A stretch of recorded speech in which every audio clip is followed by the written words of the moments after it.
درس نمبر 37 میں ہم پڑھیں گے مرکب جاری، یعنی اس کو مزید ریوزٹ کریں گے۔ مرکب جاری آپ کو بتایا تھا کہ حرف جارہ جو کہ اپنے بعد والے اسم کو جر دے دیتے ہیں اور اس اسم کو اسم مجرور کہتے ہیں، اس کا کمبینیشن ہوتا ہے، یعنی حرف جر جو کہ موسٹ کامن 17 ہیں پلس اسم مجرور۔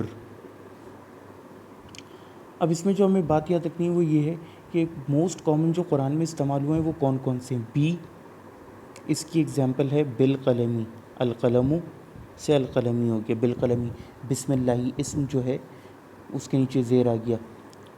بربک،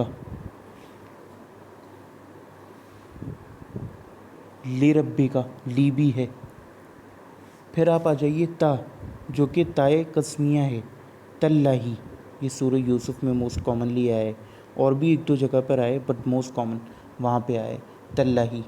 و، اچھا یہ واو قسمیہ ہے، ایک ہوتا ہے واو از عطف والا، یعنی کہ اور کے لیے استعمال کرنے والا، کہ عظیم و سیف، عظیم اور سیف، الرجل والامرأۃ، یعنی کہ آدمی اور عورت۔ لیکن یہ ہے واو قسمیہ، واللہ، والنہاری، واللیلی، والعصری، عصر کی قسم، والشمسی، سورج کی قسم، تو یہ ہے واو قسمیہ، واللیلی، تو ادھر زیر آ گیا، والعصری، جبکہ وہ والا جو واو ہوتا ہے اس کے بعد زیر نہیں آتا۔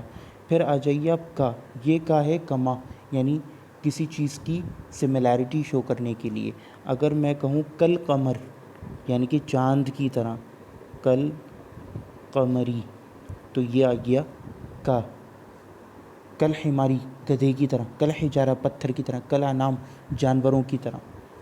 فی، یہ موسٹ کامن ہے جس کا مطلب ہوتا ہے میں، انسائٹ، تو اس کی جو موسٹ کامن اگزامپل ہے فی المسجدی، فی البیتی، فی الکتابی، ٹھیک ہے، فی المسجدی، یہ آ گیا۔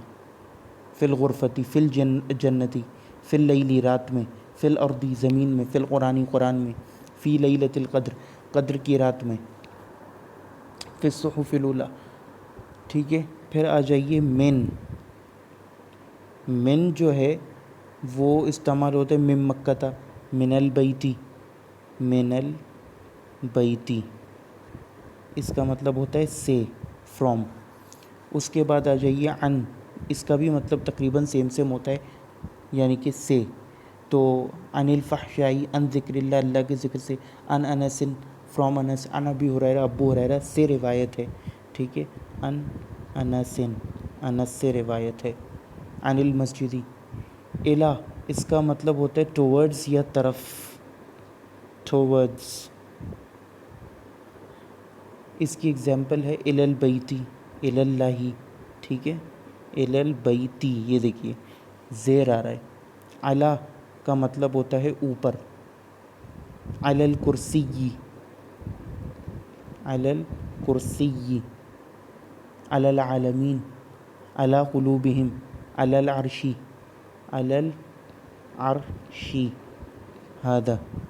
اس کے بعد آ جائیے حتی، حتی مطلع الفجر، فجر کے طلوع ہونے تک، اور لی جو آخری ہے which is the most important that is لام تملیک، اس کو لام تملیک بھی کہتے ہیں، یعنی کہ اس سے کسی چیز کی ملکیت شو ہوتی ہے۔ لی بشرن، آدمی کے لیے، ٹھیک ہے، للہ، اللہ کے لیے۔ جب لام اور الف لام مل کے آ رہے ہوں تو پھر حمزۃ الوصل ال کا ہٹ جاتا ہے۔ للولدی، ولد کے لیے، ٹھیک ہے، للہ ملک السماوات والارض، اللہ کے لیے زمین و آسمان کی ملکیت۔ یہاں پہ لیسن ختم ہوتا ہے۔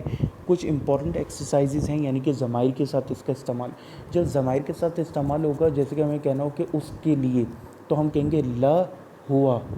اب آپ کو معلوم ہے کہ ہوا مرفوع حالت ہے، اور اس میں مجرور، یعنی کہ حرف جر کے بعد اسم مجرور استعمال ہوتا ہے، تو یہ تو رفع والی حالت ہے، ہمیں نصب یا جر والی حالت استعمال کرنی ہے۔ وہ چونکہ ایک ہوتی ہے تو ہم نصب و جر والی حالت استعمال کریں گے، اور اس میں سے مراد جر والی حالت لیں گے، تو ہم کہیں گے لہو۔ یہ پھر زبر بن جاتا ہے، اس کے پیچھے ایک الگ ریزن ہے، لنا، لہا، اس طرح کر کے۔ تو میرے خیال سے دیٹ از مور دین انف۔ اسی طرح فی، ہی، فی کا، آپ دیکھیں فی انتا نہیں کا، فی کا، تو اس طرح ہوگا، بکا۔ السلام علیکم۔